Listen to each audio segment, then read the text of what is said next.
So let's get started. I want to introduce Andrew.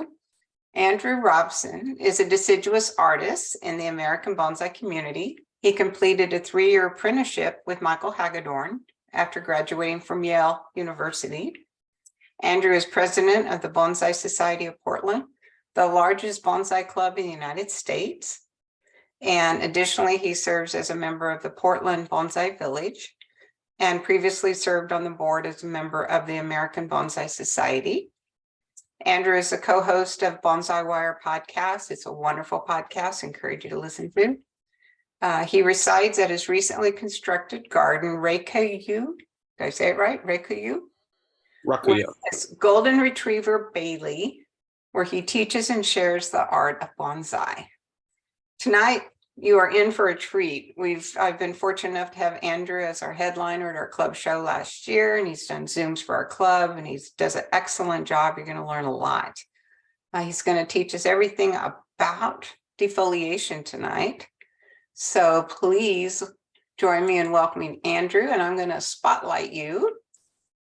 And now it's your show. Take it away. All right, thanks, Dodie. And it's great to see so many familiar faces, or I guess I should say names. Yeah. So welcome, everybody. If you have any questions throughout the presentation, don't be shy. Go ahead and drop those in the chat. I'll try and look at the chat or have Dodie or someone do that at the end of every slide. So again, even though I can't see your faces and can't hear your voices, please be as interactive as you would like. Deciduous work in the growing season. This is a presentation mostly about defoliation, as Dodie said, although I am going to touch on a few other things that we do with our bonsai during the growing season. For deciduous and other broadleaf plants, this is the main time of year that we get to do a lot of really fun, exciting work. We get to do a lot of things with our bonsai this time, and it can be a little overwhelming. So we'll go through all the things that we can do and all the aspects of when we might and might not do those things. So let's dive in. All right. So with deciduous bonsai, for those of you who have been on my presentations before, I always like to just give a little bit of a review of the aesthetic spectrum that we operate with bonsai. You can either have bonsai that are incredibly natural, meaning my bonsai looks like a tree that I'm actually looking at how it grows in nature, or you can be on the completely idealized side of the spectrum, which is the opposite side, which is my tree looks like a bonsai. And so here's an example of both of those things. Here we have 2 trident maples. These are both trees of equal size, equal quality if I was judging a bonsai exhibit, equal years in training, most likely. However, these are 2 trees on the opposite end of that aesthetic spectrum. And the reason that we're talking about this is because the work that we do with our broadleaf trees during the growing season can dictate what we have those plants end up looking like. Every technique that we perform, every time we wire a branch and shape it, that's every time we defoliate, every time we partially defoliate, that's producing a response. And depending on what we want the desired look of that response to be, we might choose different techniques to get us there. So the tree on the left is a very natural representation of what a trident maple would look like if you planted one in a field and saw it growing there undisturbed for many decades. Notice the trunk is pretty much straight. It has very subtle taper. It's not exaggerated taper, it's very subtle. Notice the branching does not form individual pads, but they form one overall silhouette, kind of working together as a big community. Small pieces of a whole. And you'll notice that the trunk, the silhouette is rounded rather than triangular. All of those things are a direct contrast to the tree on the right, which is more of what a bonsai looks like. This is what we call idealized form in bonsai. The form of the tree on the right is not something new. Bonsai being a traditional art, we've done this art form for many hundreds of years. The tree on the right has its aesthetic roots that are at least 500 or 600 years old. Many people might look at this tree on the right and say that looks like a black pine, or even called this black pine style. And because black pine is one of the most classical bonsai in cultivation, that tree has been a symbol of this design. We can look at text from 400 years ago and look at drawings of people drawing a tree that looks very similar to this. So this, for people who have spent centuries designing trees in containers, this is what a lot of the human kind of thought ended up looking like. So the tree on the right is idealized, which is a complete opposite end of the aesthetic spectrum from the tree on the left, which is a more natural representation. The tree on the right is very exaggerated from what we might see in nature. Notice the trunk is very exaggerated in its taper. It doesn't look like it has a lot of movement now, but when this was wired as a small seedling, it was pretty essy. As the trunk got bigger, a lot of that movement got eaten up by the size of the trunk. But the trunk is very much exaggerated, as are many of the rest of the things on this tree. The branches are exaggerated. They are wired down to create individual pads or little clouds of foliage. The silhouette is more triangular rather than rounded.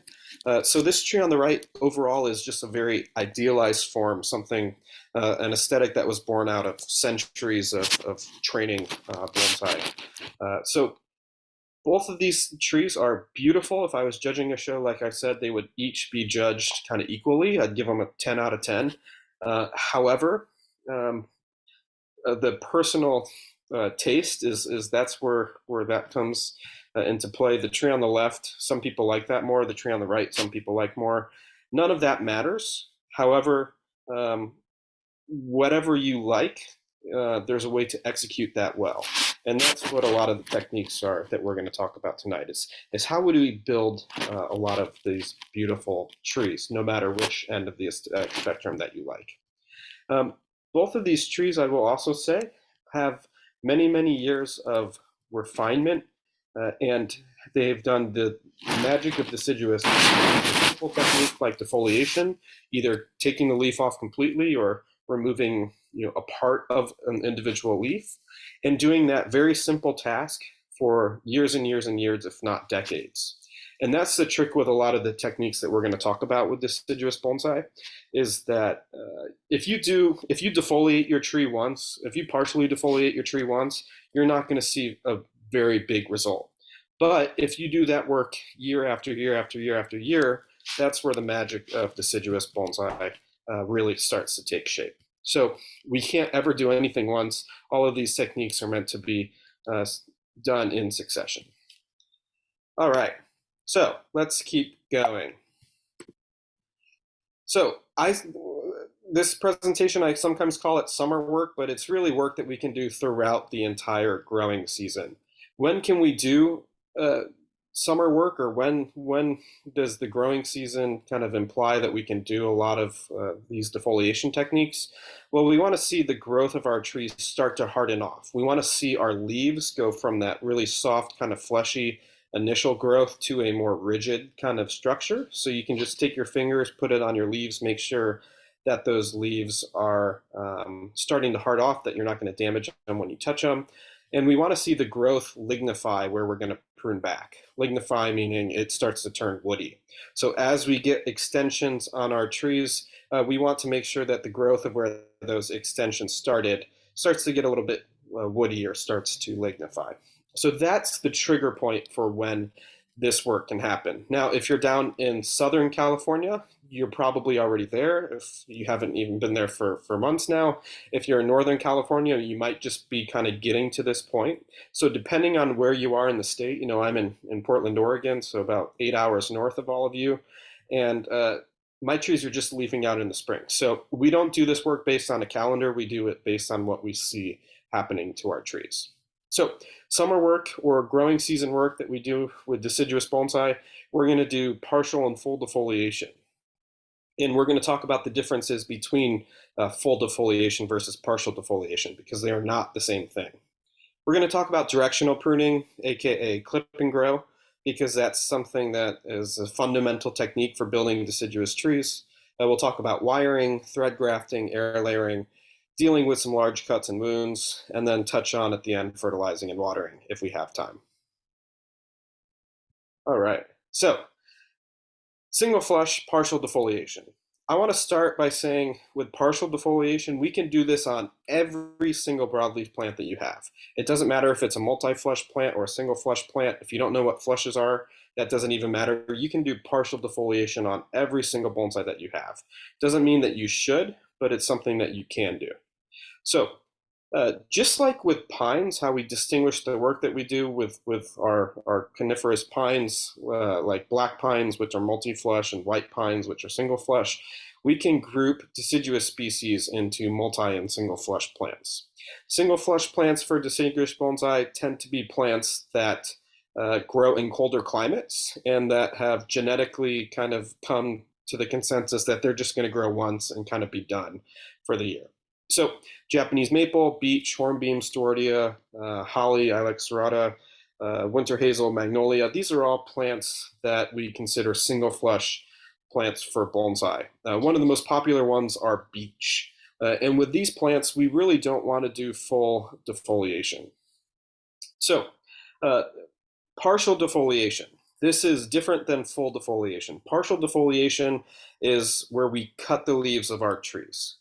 Meaning your tree grew a leaf, we're going to take that leaf and rather than fully defoliate it, fully remove that leaf, we're going to take that leaf and remove a small or large part of it. But that leaf is going to be intact to the plant. We are not removing the leaf. So we do this by leaf cutting. And this does a few things for our trees. It introduces light to the interior. So if you have a large leaf plant, let's say you are working with a Corylopsis, a winter hazel, or let's say you're working on a sugar maple from the East Coast. If you have a plant that has naturally large leaves and you want to get dense ramification, some type of leaf covering is guaranteed to be in your future because large leaves will shade out a lot of growth, and when we have a lot of shade, we don't get a lot of density. So the more light we can get into our trees, the more dense those trees can be. Hence, partial defoliation, us cutting the leaves. So leaf cutting, like I said, it introduces light into the interior. So those interior leaves and branches can sustain themselves through photosynthesis. It balances sugars. So the strong outer portions of our trees are creating this hormone called auxin, and they are preventing all of the interior branches from growing really strong. So if we can weaken those buds on the outer part of the tree by reducing their solar panel, aka cutting the leaf, then we can start to balance the sugars within the tree.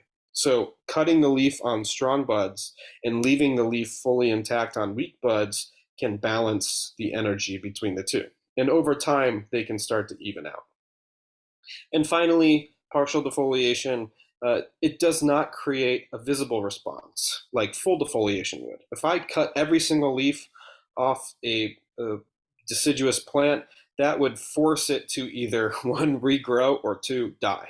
And so with partial defoliation, it's not going to force the plant to do anything, but it is going to change what's happening on a more cellular level, like we talked about with the bud sizes. So leaf cutting, it does not provoke a response in our trees, although it can in some circumstances. So the way that we partially defoliate a broadleaf plant is determined by the type of leaf pattern plant that we have. And we know that we have two types of leaf pattern plants. We have alternate leaf plants and we have opposite leaf plants.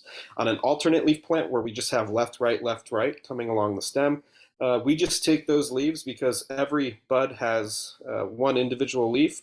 We'll just take those leaves and we will cut them in half. And I'll show you some photos of what that looks like. Versus an opposite leaf plant like a Japanese maple or a trident maple, these are plants that have pairs of leaves and buds alternating along the stem. So we can partially defoliate this by just cutting off one leaf of the pair, and that will affect the energy that both buds are getting equally. So here's what this looks like. Here's a Shishigashira Japanese maple. Again, if you look at this tree, it's relatively dense. So if I did nothing on this plant, the interior portion of the tree would start to shade out and I would lose my interior branches. So to sustain and potentially gain more ramification, we need to partially defoliate this plant. So this is what it looks like after. You can see the result is relatively subtle. Here's the before, here's the after. But you can see how we can start to see through the tree a little bit more. It's not like it's totally naked, I can see completely through it, but it's allowing a lot more light to get into the interior of the plant and to help provide light to many interior branches. Here's what this might look like. Here's a regular green leaf Japanese maple, which again is an opposite leaf pattern plant.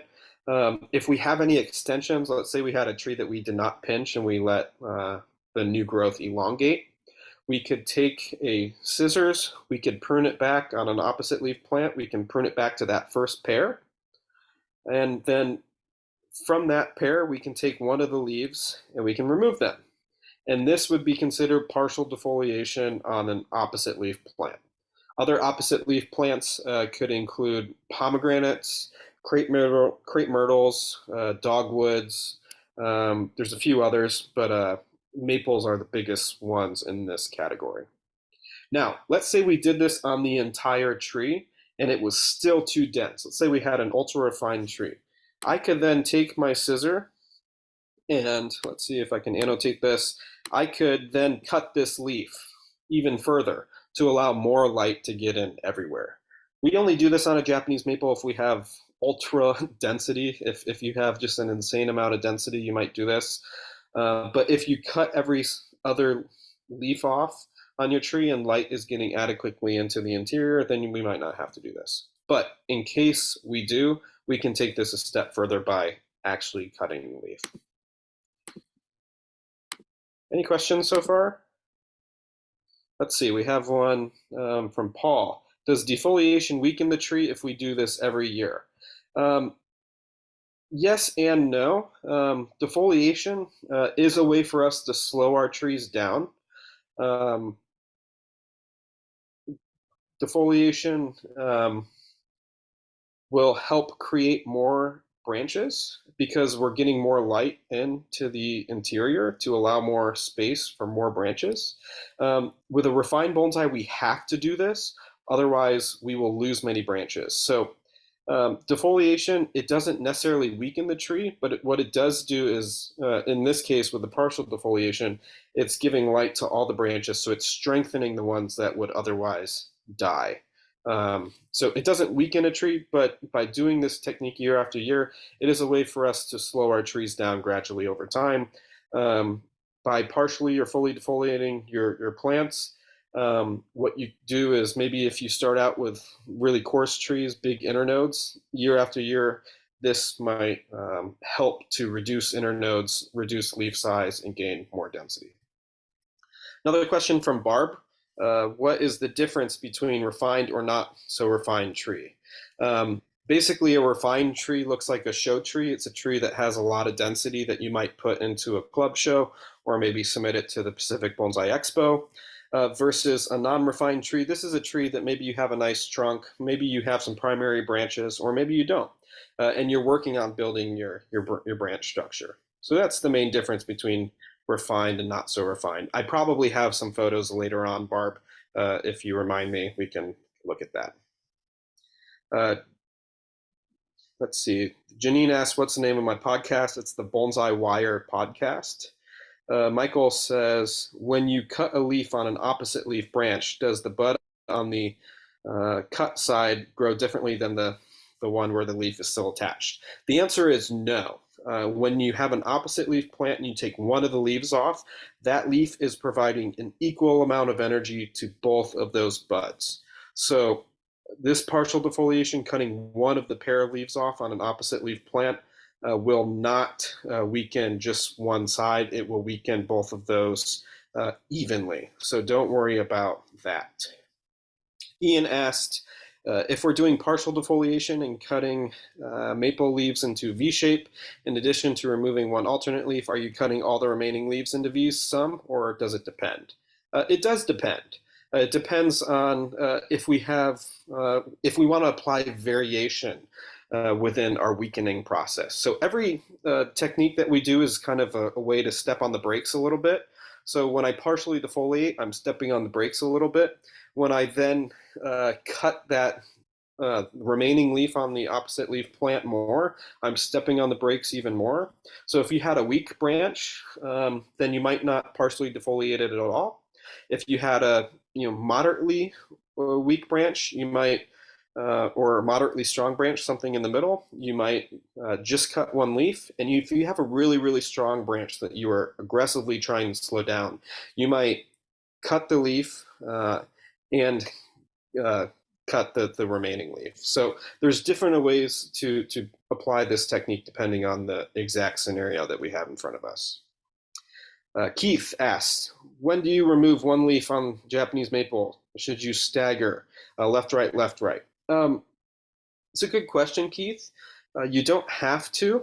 I kind of take the larger leaf off if I have a choice. If both leaves are equal size, then it doesn't matter.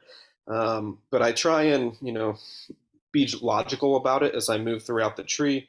And if I have one leaf that's larger than the other, I definitely take the large one off. If I have one leaf that's next to a bunch of other leaves and then another leaf that's kind of in a more open space, might leave the open space one and cut the one that's claustrophobic off. So just use common sense when you're going through and doing this. Dodi asked, is this an example of a Japanese maple? Is it cut back and partially defoliated? Will the auxiliary bud break and produce a shoot? Yes, this is a Japanese maple. It's cut back to the first pair and it's partially defoliated, meaning one of the pair of leaves has been cut off. It will probably produce a response, but that's not because we cut the leaf off, that's because we prune the shoot back. So if you had pinched it in the spring and it did not have a chance to elongate and you just had two leaves that you were dealing with, the partial defoliation, if you just do that by itself, would probably not produce a response on our trees. So it's more the trimming that's producing the response, not the cutting one of the leaves off. All right, and then Cynthia, last question, asked, how old are these trees before their first defoliation? I'm guessing maybe she's asking how long in the season they've been. And then again, that's once our leaves have hardened off, once our new growth has lignified. If you're asking just how old the actual trees are, their age, well, we can do this partial defoliation work on any tree. It's just that when we're trying to grow something out, let's say you're trying to thicken a trunk or thicken a primary branch, we do not do this technique because this is a way of stepping on the brakes. If I want to get a branch thicker, then I leave it long. I don't pinch it. I fertilize my tree aggressively. I let that branch elongate as much as it will. And I don't care if I have big leaves or big internodes because my goal is thickening, not refinement. Defoliation is a refinement technique. So we only do this when we want to step on the brakes and start to slow our trees down and work on building fine ramification and density of branches. All right, thanks everybody for the great questions. I'm going to keep going in the presentation and we'll catch up on some more. So now here's an example of a Shishigashira, which is a dwarf maple. And so I just want to review real quick. This is our non-dwarf maple. This is a regular green leaf maple. We might trim back to the first pair and cut one of the leaves off entirely. And this is considered partial defoliation because those pair of buds still have 50% of their solar panels to provide them their photosynthetic material. So these buds here are now operating at 50%. Now, with a dwarf plant, notice how small these internodes are. They are very, very tight. And so with this tree, if I trimmed it back to this first pair down here, then I might not, I don't have any extension there. So with a dwarf plant, you get short internodes for free. We almost have to do the opposite and leave a few extensions. So with a Shishigashira, or if you have other dwarf maples like a Sharp's Pygmy, a Kiyohime, or a Kotohime, the technique is we leave at least maybe a node or two. We defoliate the inner leaves because we want to put the energy on the outward growth. Because these things don't elongate very easily, we leave our leaves at the end rather than leaving them as close in as possible with the non-dwarf plant. So here's what this looks like. I trim to my second pair, so I actually gain a little bit of extension, which is very nice on a dwarf plant. I defoliate the inner leaves because I don't want my buds getting strong inside. I'm trying to get these dwarf plants to grow a little bit more. And then I do the same process. I cut one of the pair of leaves off. I'll show that again. Here's a dwarf plant. The nodes are really small. This is like less than an inch, and I have 1, 2, 3, 4 internodes in less than an inch. So when we have such a weak or a dwarf characteristic, we might defoliate the inner leaves and leave the outer leaves and then partially defoliate those to get light into the plant. So that's what a dwarf opposite leaf plant would look like. And that's what I did on this plant here. Again, this is the before, this is the after. That was after I did much of that work. Notice you can just see inside the interior of this plant just a little bit more. If we can see inside there, that means light is getting in there and providing photosynthetic opportunity to all those interior branches. So let's talk now about alternate leaf plants. This is a beech here, but other alternate leaf plants could include elms, zelkovas, hackberries, beech, hornbeam, stewardia, quince, both Chinese quince and Japanese quince, just to name a few. With an alternate leaf plant, we have buds and leaves that alternate along the elongation. And so if we let our plant elongate, like this beech shoot was allowed to do, then we might trim it back. Now, one note about trimming back an alternate leaf plant. Let me pull up my annotation here, just so I can draw on this. Now, notice I pruned it back to at least 3 leaves, and I did that very intentionally. I did not cut it back to that first leaf. If we take a plant like this and we prune it back to this first leaf, then I will not have gained any ramification. Where I had one shoot grow, I only get one shoot in its place, meaning I have a net gain of 0 branches. So with an alternate leaf plant, when we prune them or pinch them, we have to go to either the second or the third branch, or excuse me, bud or leaf, depending on which direction we want that plant to go. But I can't go to the first, because if I go to the first, I have a net gain of 0 branches, and my ramification stays the same as it was last year. I get movement because it's now going to grow in a different direction. I get taper because it's grown and I've cut it back, but I don't gain any ramification. So to gain ramification on alternate leaf plants, we have to cut to either the second, if we want it, in this case, to grow to the left, or the third, in this case, to grow to the right, to gain actual ramification.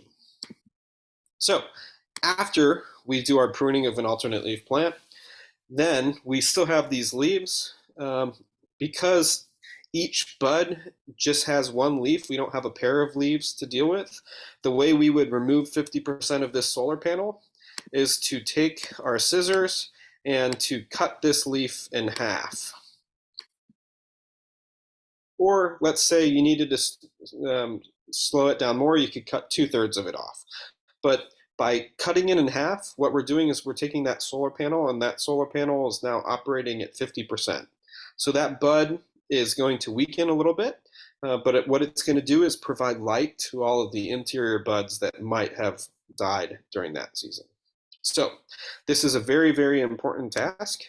Now, we could just take our scissors and cut the leaf dead on in half, but what's a little bit nicer to do is to, let's see, go to the next slide, is to take our leaf, fold it, and cut it at an angle so that we still get something that somewhat resembles a leaf. I didn't do a good enough job of that in this photo. I was kind of rushing, but you kind of get the idea. If I take my scissors, fold them at an angle, cut it, I get something that still has a point here.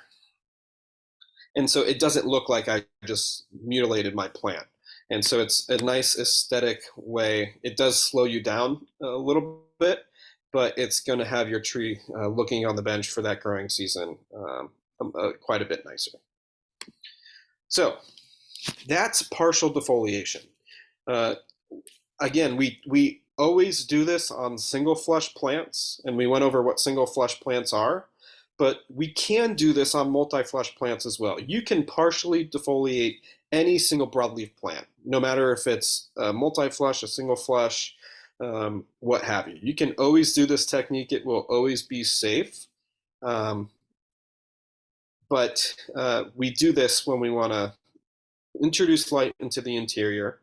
We want to distribute the energy from the strong buds to the weaker buds. And again, both of these things do not produce a visible response. Now, let's go to the chat. I'm going to go to the chat and see if there's any questions about partial defoliation before we move on to full defoliation. And I don't see any questions. So unless someone wants to put one in the chat right now, we will move on to full defoliation. But just one more time, I can't emphasize this strongly enough. We will partially defoliate any single plant. It doesn't matter if it's a single flush, if it's a multi-flush. You can do this technique to every single plant. Now, the next technique that we're going to talk about is full defoliation. This is an entirely separate technique. It produces an entirely separate response, and you cannot do this to any plant that you wish. And so I just want to put that as a disclaimer. This is a technique that it has to be the certain type of tree, and it has to be have a certain type of vigor. Otherwise, this technique could harm your plants. So, multi-flush. A few species for multi-flush. This is not all-encompassing, but just a few of the greatest hits.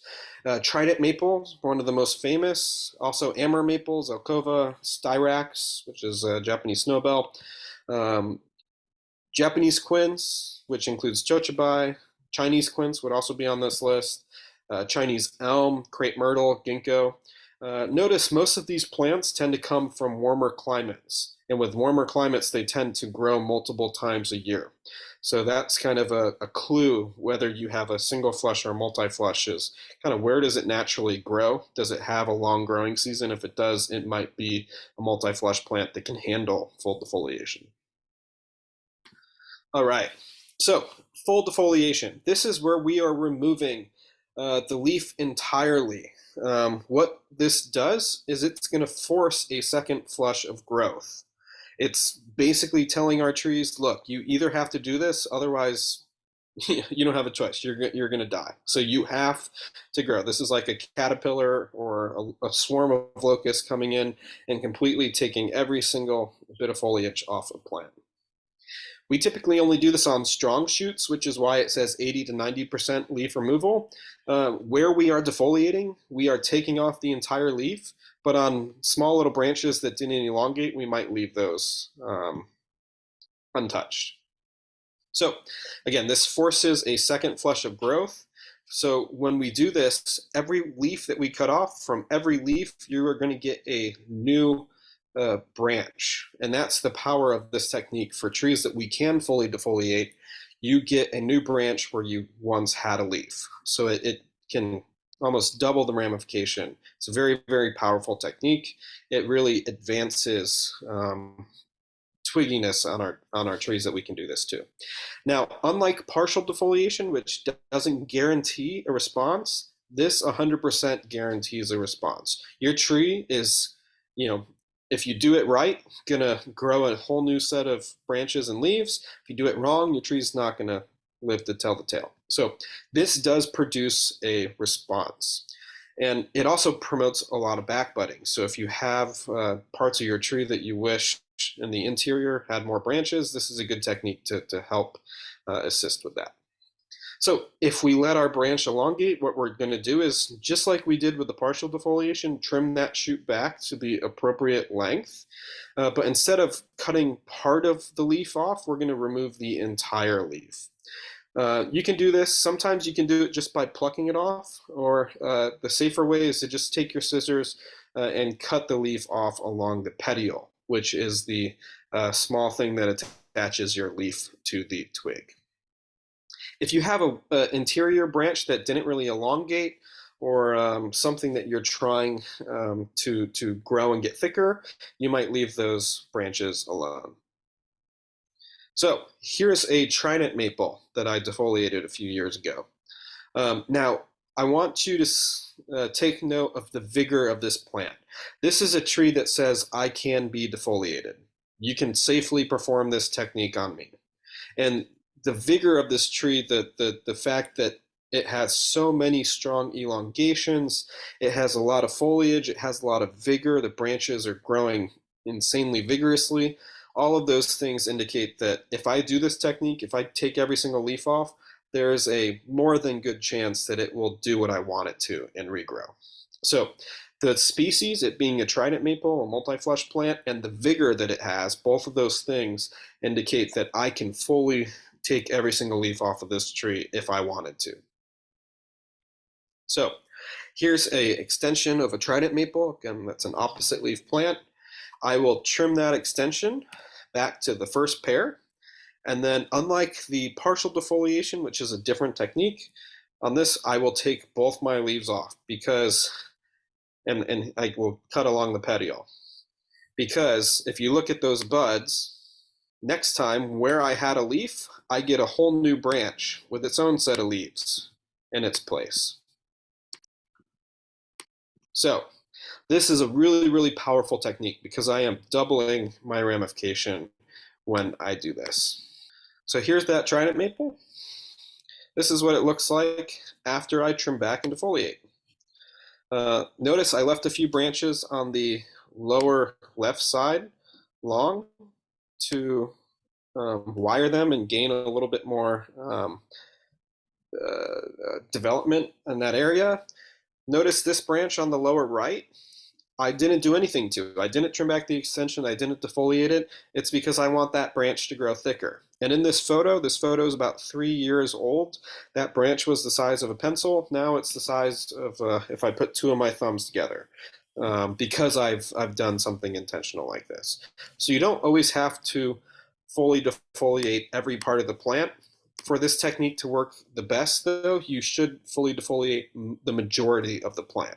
If I just fully defoliated one branch and left everything else alone, there's a chance that that tree might just say, I'm not going to do anything, and kill off that branch and focus its resources elsewhere. But if you defoliate most of the tree, that will signal a strong response. All right, I'm going to go to some questions in the chat. Susan says, do you cut at the base of the leaf and leave the petiole on the tree, or cut further down the petiole? It doesn't matter where along the petiole you cut, Susan. As long as you cut somewhere in the petiole, the remaining part of the petiole will just fall off when that new branch starts to extend. So I'm doing this pretty fast. As long as I'm cutting it somewhere on the petiole, I don't pay too much attention. Dodie asked, is full defoliation performed on refined trees as well as trees in development? Yes, and sometimes. It's definitely performed on refined trees, as long as they have the vigor that's needed. Again, that vigor is a really, really important point. If they don't have that vigor, then we wouldn't fully defoliate, we would partial defoliate. Again, you can always partial defoliate something. You cannot always fully defoliate something. So they are two different techniques that we often confuse together, but they are two separate techniques. If you don't have a lot of extension, you might just trim back and partially defoliate. If you have a lot of vigor and it's a multi-flush plant, then you could fully defoliate. But Dodie, back to your point, if we most of the time do this with vigorous trees that are refined, but for trees in development, if I'm developing a trunk or a primary branch and trying to get something thicker, I don't do this, as you can see on the bottom right. If I am trying to develop a ramification, then I would do this. So it just depends on what your goals are, because every technique will do a very specific thing. David asks, all the new growth has to be lignified before you totally defoliate. It's a good idea for that growth to be lignified. It doesn't have to be, when you look at the twig, it doesn't have to be fully brown where we're pruning back. It still can be green, but make sure it's a little bit woody before we defoliate or trim back, and make sure the leaves have hardened off where we would be defoliating. Kathy asks, can you cut back the old wood as long as it has leaves? And the answer is yes, you can. Michael asks, isn't this much the same as Japanese black pine decandling on a multi-flush plant? Exactly, because just like decandling, this is resetting spring and forcing, where I had one branch, now I have multiple coming out. Bob is asking, what does this process look like for ginkgos? Ginkgos, if you have an extension, just like this trident, if you have an extension, you would trim it back. Now, ginkgo is an alternate leaf plant, so you would leave at least 2 or 3 leaves, but then you would just take those leaves off. Now, ginkgos can have both shoot growth, which is an extension, and whorl growth, which is just like a little bunch of leaves come out and there's no elongation. You probably wouldn't fully defoliate a whorl growth, but you could definitely defoliate fully a elongation. Dodie, I don't see the question in here about crab apples, but if you did have a vigorous crab apple, you would definitely do this. And then tropical plants, you mentioned ficus. You definitely do defoliation with tropical plants. Pretty much any plant that's tropical is a multi-flush plant, and so if you have vigor, you can do this technique too. Someone just asked about olives. I think, again, if you have an incredibly vigorous olive, you could do this to it. But if your olive is only putting out really small growth, then you might choose to partially defoliate rather than fully defoliate. Let's see, someone asked about Texas elm. I'm guessing you're referring to cedar elm. Cedar elm is not as aggressive as Chinese elm or Zaltovas, and so we tend to partially defoliate cedar elms, especially when they're old. I work on a lot of cedar elms, and I definitely don't recommend fully defoliating an old cedar elm. Someone asked, any concern for a tree that was recently repotted during the spring? Not really, because if we look at this trident here, this tree was repotted the same year that I did this technique. And so it does not matter if it's been repotted. Again, we read 2 things. Is it a multi-flush plant? And trident is. And does it have a lot of vigor, which this tree does? Those are the 2 things that we tend to. Again, let me just reiterate, with tropical plants, which I work with a lot with my Texas client visits, with tropical plants, you can definitely fully defoliate if you have a lot of vigor. So your ficus, your bougainvilleas, your sea hibiscus, your premnas, all of these plants can be fully defoliated if they have a lot of vigor to them. And then someone asked Sarissa. I believe so. I haven't done it, but if you have a lot of vigor, then give it a shot. Okay, let's move on. So this is what full defoliation looked like on a opposite leaf plant. Here's an alternate leaf plant. This is a Pinot Noir grapevine. And so again, a multi-flush plant, it has a lot of vigor if you can look at all of those big extensions. So this is a plant that I can strip those leaves off and go ahead and trim back and defoliate.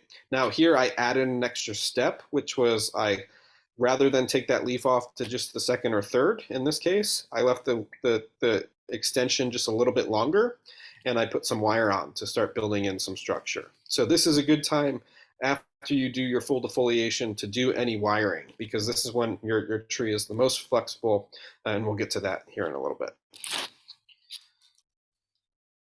Any other questions about full defoliation before we move on? Now, here in this last photo, we have an interesting example. Notice this is from Fuyoen, which is Mr. Takayama's garden, which is the deciduous garden in the Omiya Bonsai village. So Fuyoen, this was taken during the growing season at his garden. Notice the top of these trident maples have been defoliated. The bottom have been pruned back and partially defoliated.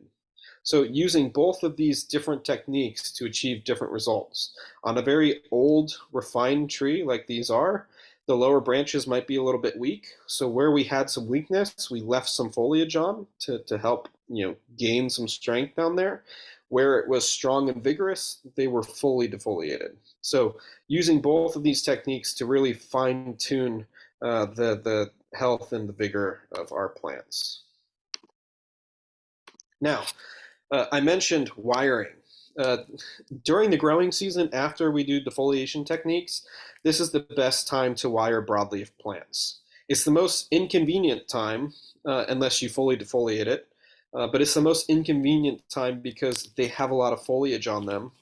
But it's the best horticultural and physiological time to wire our broadleaf plants, because if you do any damage, if you get a little crack, or let's say you applied your wire too tight, or whatever the issue is, if you do any damage, your success rate for that branch surviving is way higher than if you do that same amount of damage during dormancy. If you get a little snap during dormancy, there's a good chance that branch might die. If you get that same exact snap during the growing season, then there's a very good chance that that branch will live. So our success rate for wiring for the health of our broadleaf plants is best done during the growing season, because the trees are physiologically active, the cambium is growing. If you do cause any damage, it's going to heal very fast. We tend to use aluminum wire for broadleaf plants, and the key is make sure your wire is the same size as the branch that you're wiring. Now, with broadleaf plants, we tend to only wire young branches. Why don't we wire old branches? Well, these are hardwoods, and those old branches can be very stiff. So if you have an old branch to wire, you either do it with a guy wire, or you just cut it off or prune it back, stimulate some younger branches to grow, and then you just wire those. Now, when we're bending a broadleaf plant, and I'm going to have a photo to show this, it's very critical to bend where you have wire supporting the opposite side of the bend. It's not like a conifer where if you're wiring a pine or a juniper or a fir or a hemlock or a spruce, you can wrap the wire on and pretty much bend it wherever the hell you want. With a broadleaf plant, you have to be a lot more careful of where you're bending that wired branch, because these are a lot more snappy. They don't have the thick cambium, xylem, phloem layers like the conifers do. So we have to be a lot more conscious of where we're wiring or bending a wired branch. And again, because we're wiring during the growing season, the branches can set very, very fast. So we take the wire off about 2 to 6 weeks after the wire is applied, pretty fast. So here's what the wiring looks like. Here's a wired branch that's two things are being done correctly. Number one, this is the right wire size. Notice that size aluminum wire is the same size as the branch that it's trying to bend. So this is the correct size of wire. And notice where it's being bent is the correct bending location. You have a wire on top supporting the opposite side of where that bend is. The wire is supporting where it's most likely to break and preventing it from doing that. Now, let's say we didn't bend it there. Let's say we bent it either slightly to the left or slightly to the right. This is what can very often happen, is you don't have anything supporting that bend, and it's very easy to snap it. So when you have a wired branch, make sure that you are bending it in the correct location. Any questions about wiring? Let's see. Someone asked about using raffia. You can use raffia, although if you've defoliated, that raffia might prevent buds on that branch from growing. So because we typically only bend small branches on deciduous or broadleaf plants, there's no need for raffia as long as you're using the correct wire size. You can wrap the wire in something. If you're going to do that, floral tape is one of the best things that you can use, or if you don't have that, you can use electrical tape. I've seen some people use paper towels. That does absolutely nothing. I've known no deciduous artists that do that. So if you are going to wrap the wire, I highly recommend floral tape or electrical tape, something that actually has some structure there. A bit of a question from the last bit about defoliation. Someone asked, can I defoliate a live oak and a cork bark oak? Sometimes is the answer. If you have a lot of vigor and it's a younger plant, then you probably can, but it's much safer on the oaks to do partial defoliation rather than full defoliation. All right, someone else asked, when making hard deep cuts on Japanese and trident maples, which may not show buds behind the cut, are we guaranteed that new buds will grow? You are not guaranteed, but there are a lot of things that we can do to up our success rate. Number one, you could fertilize your plant weeks in advance so that it has a lot of stored energy built in. If you prune more of the tree, meaning you prune many branches rather than just that one branch, you're guaranteed for a better response. If you seal your cut and give it good aftercare, those are all things that can kind of up your success rate. Kathleen asked back to wiring. She said, clear tubing with the wire inside. You can do this. It's very labor intensive, but it will protect your branch more. All right, let's keep moving to directional pruning. This is AKA clip and grow, also known as clip and grow, and something that every deciduous or broadleaf grower should be aware of. Now, we often think that you have to use wire to create movement, but you can create movement on broadleaf plants just by trimming in specific locations. And this is the magic of broadleaf plants, is you can create beautiful bonsai without ever having to wrap a wire. Now, sometimes wrapping a wire will get you there faster because you're not only leaving more material, but you are intentionally placing that material rather than having to cut it successive times to get it in the spot that you would like. But you don't have to use wire, which is really nice about this group of plants. Now, we can use scissors to redirect the twig, and we could do this in different ways depending if we have an opposite leaf plant or an alternate leaf plant. We make every cut intentionally, and there's a reason we just don't take a hedge trimmer to our deciduous plants and right over the top. And that's because when we do that, randomness decides where those trees regrow, rather than when we cut intentionally each cut looking at where the buds are and cutting accordingly. We can then program the next set of growth so that we have more beautiful branches growing next time. And this, when we do this, it creates more natural lines. A branch that is directionally pruned versus a branch that is wired will always look more natural and always look more organic. So when you can, you get a nicer aesthetic with directional pruning.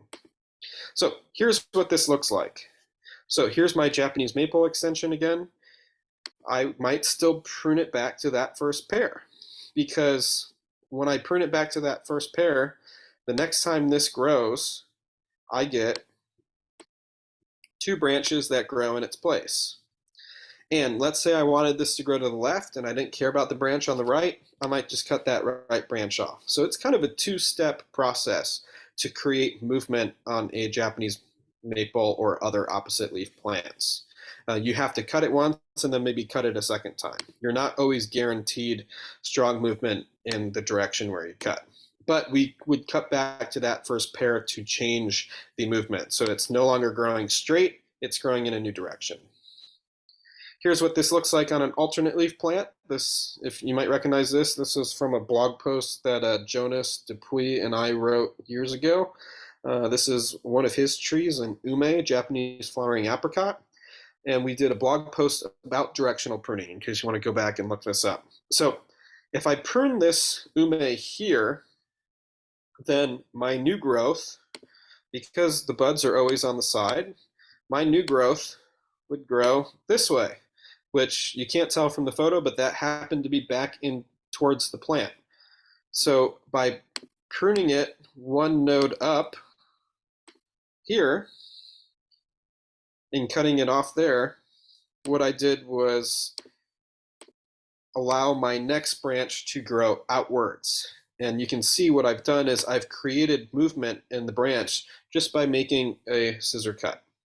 So it's a very, very powerful tool. It sounds really simple, but just taking the time to look where the buds are before we cut, especially on these alternate leaf plants, that can really set you up for success in building beautiful branches. All right, any questions about wiring or directional pruning? All right, I don't see any in the chat, so let's keep going.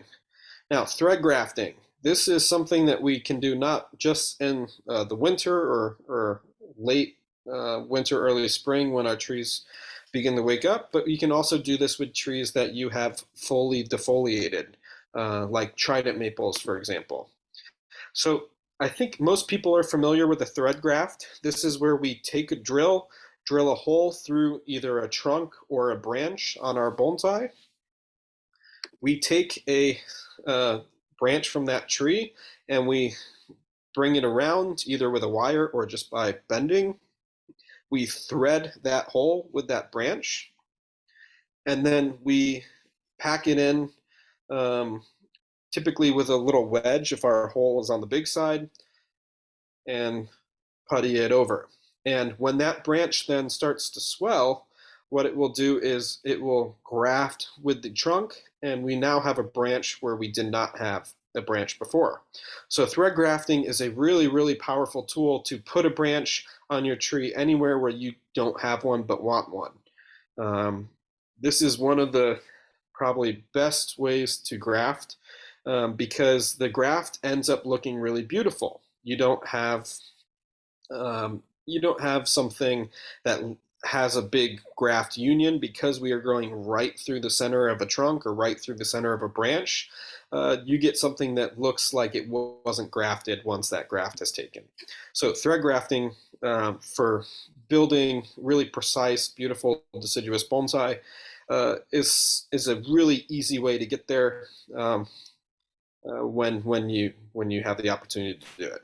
Now, I want to take the time to talk about some extended techniques, but before I do that, does everyone understand the basic function of a thread graft? Let's see. If you don't, put a question in the chat.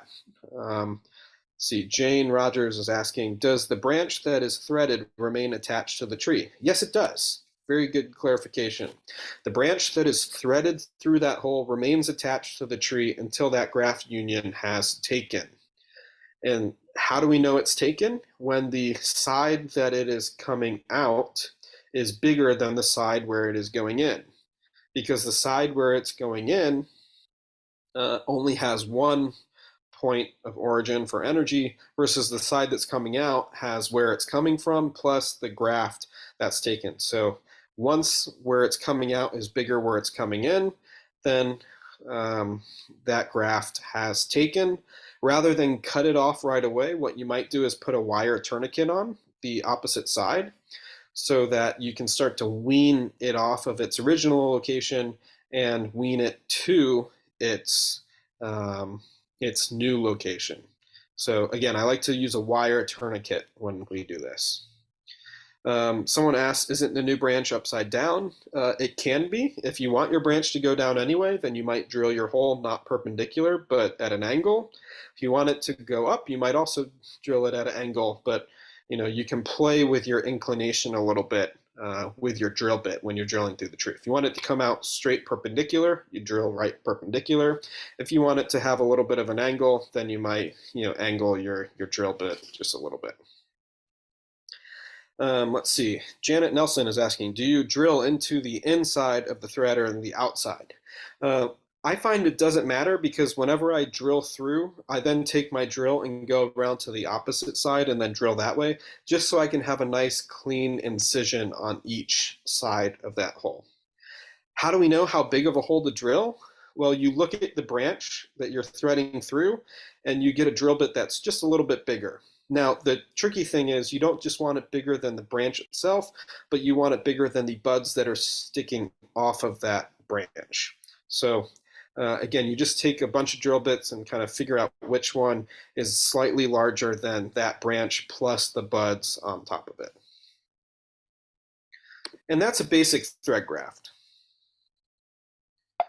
Now, let's get to some non-so-basic things. Again, let me just clarify this slide real quick. If you have a hole that's slightly on the larger side, and this hole was very, very large for some reason in this image, but if you have a hole that's on the large side, you can use a piece of bamboo, like a bamboo chopstick, and you can create a wedge. Because when you have a wedge in there, when you have that seedling touching up against the side of your trunk, you're going to get a much, much, much faster take. So having it pressed up against the side of that incision will give it a very, very quick take. So whenever you do a thread graft, whether it's a big chunk of bamboo like this or just a little tiny splinter, putting something in on the outside to have that seedling or branch that's threaded through up against the trunk is really, really critical to expediting your success. All right, let's see. Ignacio said, should the branch be scraped prior to inserting through the hole? No, the branch should not be scraped at all. So once you just put it through the hole, you don't do any scraping. The swelling of that branch against the trunk is what causes the graft to take. All right, and then we tend to put putty around it just so water doesn't get in there and slow things down for us. Now, thread grafting is a really, really powerful tool. I'm going to show you some crazy things in the next few slides that kind of show you that there's not really a limit to what we can do with broadleaf plants. In this slide here, this is from Mr. Ebihara. He took the opportunity to wire that thread graft once he got it through. Again, just amplifying his success.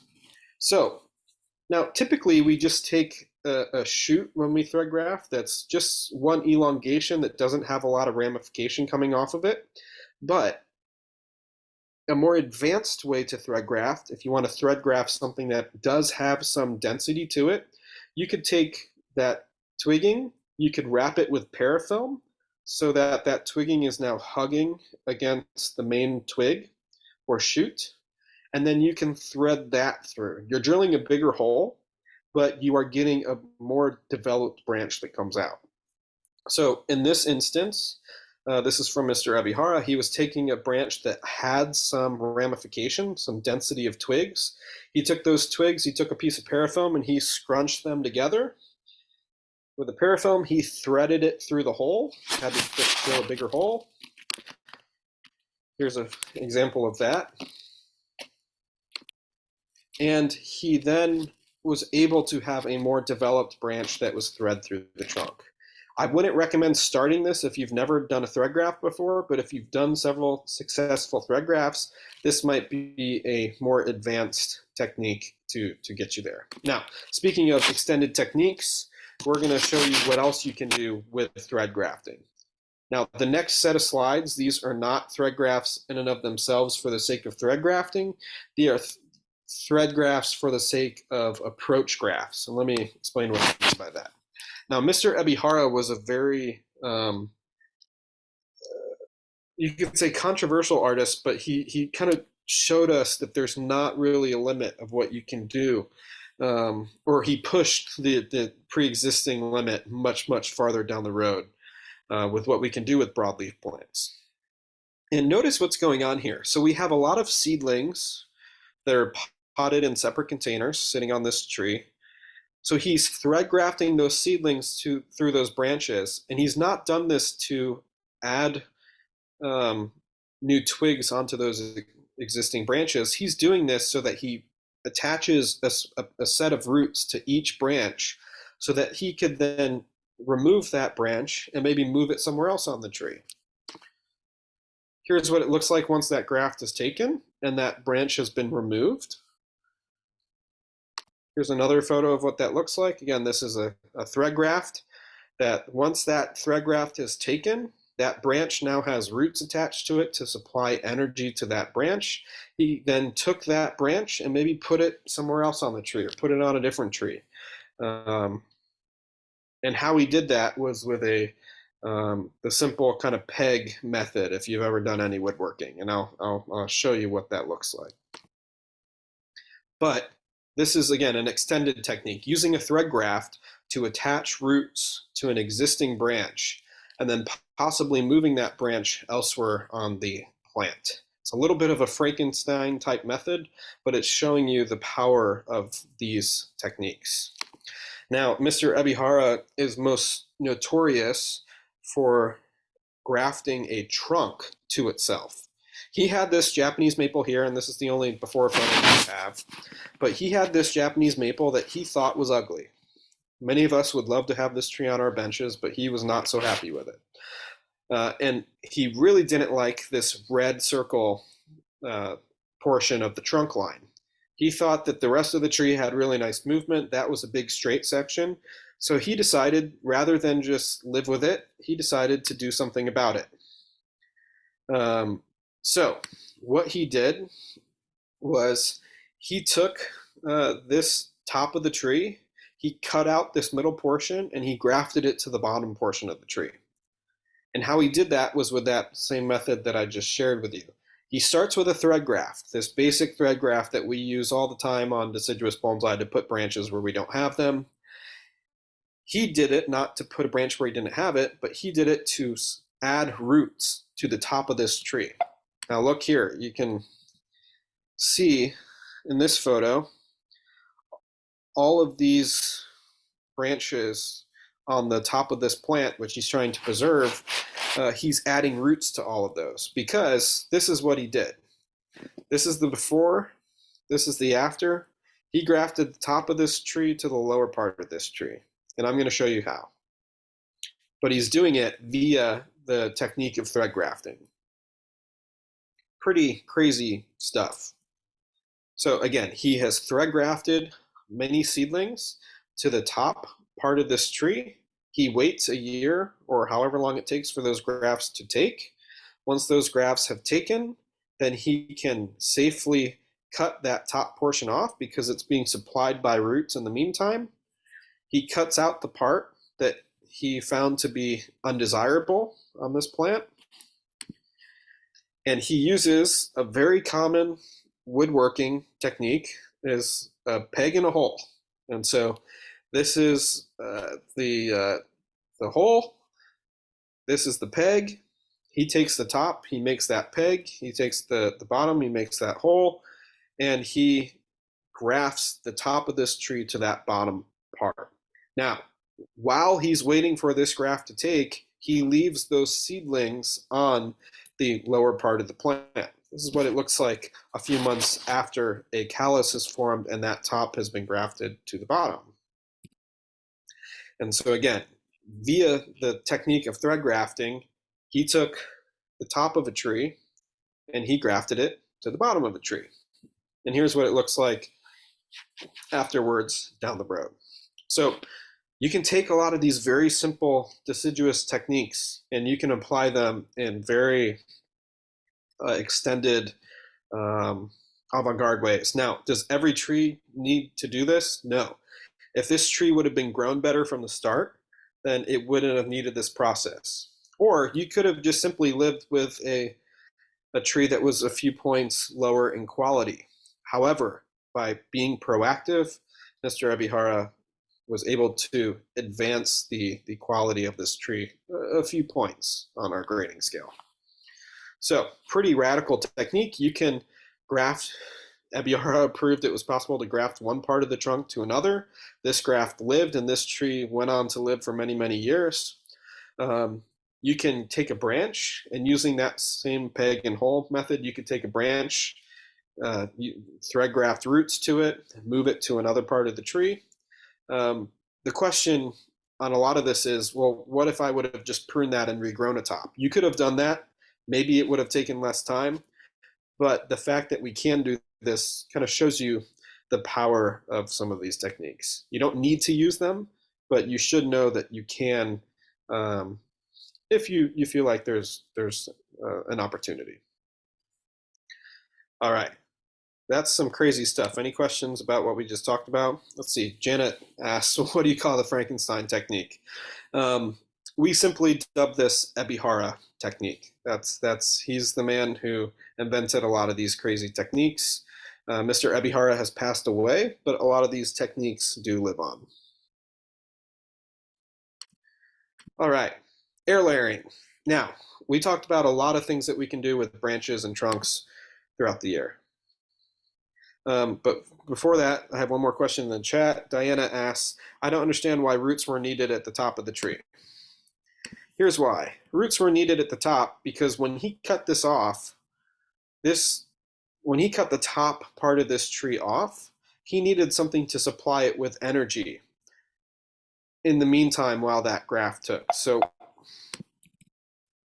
when he grafted this here, the photo here versus here is probably 1 to 3 years, somewhere in there. And so during those 1 to 3 years for this graft union to take, if he didn't have those roots grafted at the top of the tree, then that top would have probably just died rather than take. So because the roots were supplying energy to the top while the graft had time to unify, that's what kept the top part alive. So he absolutely did need those roots on top. All right, we're moving on. Air layering. So air layering is a very, very good thing to do during the growing season. We like to air layer after that first flush of leaves has hardened off because we get a faster take. When we air layer in the spring, before leaves bud out, we don't get a good response because the tree is trying to focus on growing, creating new leaves, elongating. It's not focused on its vascular tissue growth. And so we get a better response with air layering when our tree is focused on vascular tissue growth, which is after our first flush of leaves harden off. So after that first flush hardens off, that's the best time to air layer. Air layering is the best genesis for most deciduous bonsai because we get a 360-degree radial root pattern kind of right from the start if we do it right. So we perform this technique after leaves harden off. We can separate whenever we have roots. So on a maple or an elm, we tend to get roots that same exact year. For stubborn plants like a beech or a stewartia, it might take 2 or 3 years before we have enough roots to sever that layer. So air layering, it's something that we can do this time of year. It's a great way to start new deciduous plants. I've actually bought in trees or purchased trees at club auctions for the sole sake of seeing a nice air layer on that tree. Trees that maybe it was a goofy tree, but there was a really nice part of the plant. I bought trees just to do an air layer. So it's a great way to create new additional bonsai. And the benefit of doing an air layer is you get a nabari that looks like this, or surface roots that look like this. Now, these roots had other things done to get them there in the meantime, but when you put an air layered plant with 360-degree radial root pattern in a shallow pot right from the beginning, you are setting yourself up for success because there is no taproot. All right. Ignacio is asking, do you find sphagnum moss wrapped in plastic or a small pot with bonsai mix works better? I find that you need to do the sphagnum moss whether you have a pot or whether you just have plastic. If you do the pot method, then you have your ball of sphagnum moss, then you tend to have some soil on the outside of that. I find it works differently for each person. For me personally, in my backyard, the plastic method works better. For my teacher, Michael Hagedorn, he used the small pot method. I'd say try both and see what works better for you. All right, large cuts. This is the time of year after that first flush hardens off to do large cuts on our plants. Anytime you need to do a trunk chop, anytime you need to do remove a really large major branch, the growing season is the time to do that. So we always do our saw or concave pruner work during the growing season rather than spring or fall. So, and this photo here is actually a really good one because it shows you that not always is a bonsai tool the best tool for the job. This is a pocket boy, which is made by Silky. And for $30, you have a better saw than any bonsai saw you could buy from a bonsai vendor. So I highly recommend a Pocket Boy Silky saw. You can get them on Amazon for about $30. They are the best saw to use for large cuts. Now, going back to Mr. Ebihara, this is another Ebihara technique where rather than cut an entire branch off that we want to remove, you might cut half or 2/3 of it off. What this is going to do is it's going to begin the healing process of that big wound while also supplying energy to that area. So it will callus faster, it will grow more evenly, the callus, and it will create a more beautiful wound in return. So whenever you can take the opportunity to remove a part of a branch off rather than the entire branch, you get a nicer wound that closes in the meantime. So this was developed by Mr. Ebihara, pretty powerful method. Now, during the growing season, let's say you have a cut that you made in a previous year and it started callusing, but it kind of stopped. Taking a metal pick, coming in and kind of just re-agitating that wound. Again, just taking a metal pick, a tip of a scissors, a dental pick, and just rubbing a small little rim of green on the inside of that callus. That can help to re-stimulate it, put fresh cut paste on, and that can help a stalled callus then become active again. So another little bit of work that we do during the growing season. All right. Now, question in the chat, Diana asks, how does that not create reverse taper?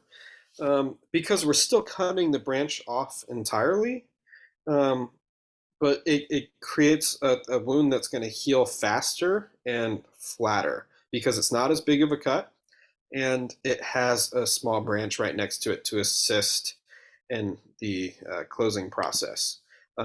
So I guarantee you this works. You don't have to do it, but it is a technique that you might experiment with. I've done this a few times and it closed wounds really, really beautifully.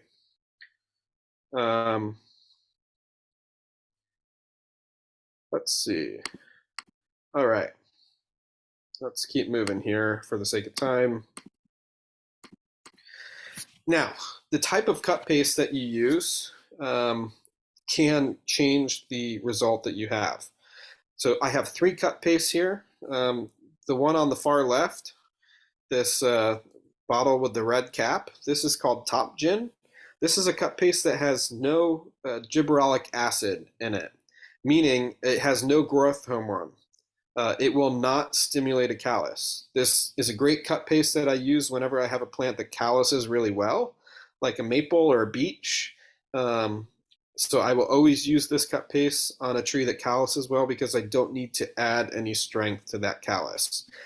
This cut paste in the middle, or this cut paste on the right, this is called Hilo, and the one on the right is called Kiriguchi. Both of these cut pastes have gibberellic acid, which is a growth hormone. So when I put these on the callus, it's going to make a bigger callus and help to stimulate the closing of a wound. So on a tree that doesn't callus well, like a ginkgo or like a Chochibai quince, we might use these cut pastes over the one on the left because they will help to stimulate a better callus. So choose your cut paste wisely because they're not always created equally. All right. This is a good time of year for fertilizing. I'm going to touch pretty briefly on fertilizing and watering to finish up the presentation this evening. Thanks everyone for sticking with me. With fertilizing, I tend to use a lot of a lot of liquid fertilizers in my practice. Here on the West Coast, we don't have a lot of humidity, and so using solid fertilizers, most solid fertilizers require, especially organic ones, require humidity in order to assist in them breaking down and providing nutrition for our plants. So in long story short, I could talk about this for hours. In my practice and all of my clients' practices, switching to liquid fertilizers has given us a lot better results with fertilizing. The benefit of liquids is it absorbs and it's more immediately available to the plant. Benefit of a solid is you get a little bit every time you water. So they each have some pluses and minuses. I don't care too much about organic or chemical fertilizers. Organic tend to have more microbial activity. Chemical tend to be more immediately available. However, I care more about the number, the macronutrients, rather than the whether it's organic or chemical. And so most of the fertilizer that I use in my backyard, I don't use a lot of solids, but I think the best solid that you can buy is BioGold.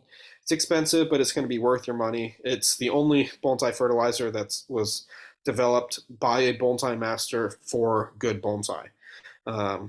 Mr. Kyuzo Murata, who wrote the Four Seasons of Bonsai book and developed our concave pruners, he's the one who developed the original recipe for BioGold. It's got a lot of good things in it, but it's a really, really beautiful fertilizer. The one that I use most of the time is called Grow Big from Fox Farm. It's got really nice macronutrients, meaning the number is 644. But it's also got a lot of micronutrients as well. So this one on the left, Fox Farm Grow Big, I use this product, and my clients use this product quite a bit. Another product that's really good is fish emulsion. It's really can be really odor producing, but it's really, really good for your trees. It can cause critter problems, so if you have problems with squirrels or raccoons or rats digging in your pots, you might use the Grow Big, which has the advantage of no smell over that. A question in the chat, Steve is asking for the silky saw back on the cutting section, small, medium, or large tooth size. I have one of each, but I tend to use the small and the medium, Steve, most of the time. The small is better for finer kind of branches. The medium is big for like coarse stuff. If you're growing trees in the ground or cutting off a lot of big sacrifice branches, I like the medium. All right, and that's our presentation. Now we got through a lot tonight. Does anyone have any questions about what we talked about? All right, Michael asks, are there different types of fish emulsion? There are. There's a lot of different brands, and you will see hydrolysates, which are kind of cold pressed fish, versus your standard, heat pressed or heat treated versions. The main difference you're going to see is the cost of those products. If you go to Home Depot and you get Alaska fish fertilizer, that's the cheapest one on the market.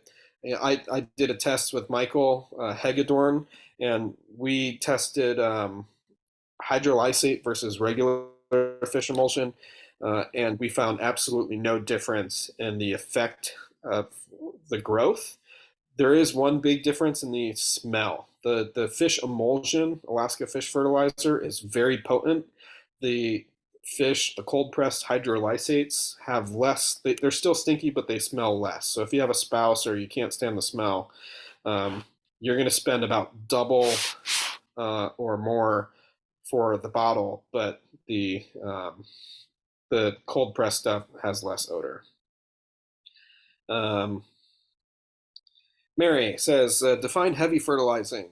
As long as you're using the right product and using the dose that they have for container plants, you're going to be fine. Now, heavy fertilizing might just be an increased frequency of fertilizer, and that tends to not have any problem with the plants.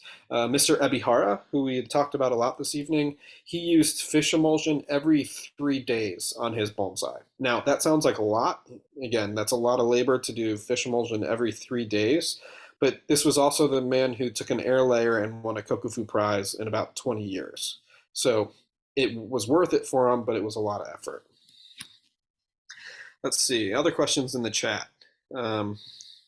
Shree is asking, what's the best method to deliver liquid fertilizer? Foliar or into the soil? Into the soil is by far the most important. Foliar feeding is very overrated for a number of reasons, but we don't have time to get into those. Again, with liquid fertilizer, the magic is the roots are absorbing them into the plant. And as long as we have good, healthy roots, then into the roots is by far the most important. You can either get a 1 gallon can and mix in that can. You could get a 5 gallon bucket and mix 5 gallons at a time. You could get a fancy dosatron, which is a hose attachment, which sucks out a concentrate and spits it into your hose, but those cost a lot of money. So there's a lot of different methods for doing it. You can choose which one works best. Carol asks, what's the name of that far right cut paste? That's called Kirikuchi, Kirikuchi. And you can get all of those cut pastes from Jonas at Bonsai Tonight. He's who I get all of my tools and supplies from.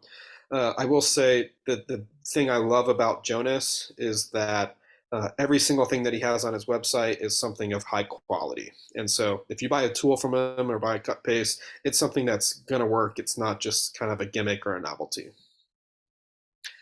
Let's see, any other questions? Let's see, someone asks, olives, can you fully defoliate an olive?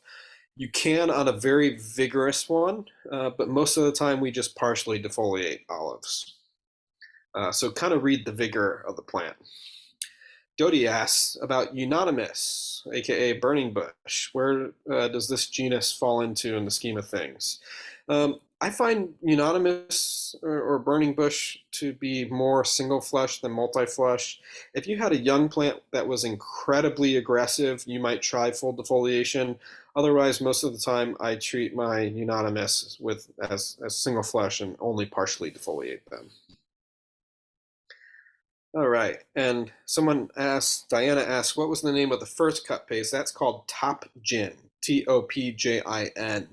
And again, all of those you can find on Bonsai Tonight. That's where I get all of my supplies. I think that's all the questions, unless anyone has any others. My business is called Rakuyō Bonsai. Rakuyō is the Japanese word for deciduous or falling leaves, and as you can probably tell at an hour and a half later, that's the type of bonsai that I'm pretty passionate about. I do teach classes, so if you ever want to come up to Portland and study, if you want to learn how to thread graft or do any of these techniques in person, you're more than welcome to come take a class. I also have my garden open for appointment, so if you're ever passing through, it's free to come visit. I highly recommend you. If you're ever passing through Portland, we have a lot of beautiful gardens in the area. Michael Hagedorn's garden, Ryan Neal's garden, Matt Reel's garden. The Portland Japanese garden has a bonsai display. So there's a lot of really high quality bonsai up here, and you're more than welcome to visit. Just send me an email if you're ever passing through. So thank you, everyone. I really appreciate your time, and thank you for having me. It was a real treat. This was excellent, Andrew. Lots of good information. I need to go get my scissors and start snipping. Great. So, I appreciate it. It's been wonderful. I do want to make a quick announcement to those that are on the Zoom with the GSBF Bonsai Rendezvous in October in Santanella. Registration is going to open up May 1st. You'll be able to look on the GSBF website under the Rendezvous tab, and you'll see that. So workshops will be opening and register for the event. So put in a little plug there. Getting lots of thank yous. It's a great presentation and absolutely learned a lot. So thank you, Andrew. Appreciate it. I think we're wound up. Got people, somebody was from Korea here. Oh, wow. So thank you, from Korea and Vegas. So lots of thank yous. It's a great presentation. Great. Thanks, everyone. Thanks, GSBF. And thanks, Dodie, for organizing this. It's been a lot of fun.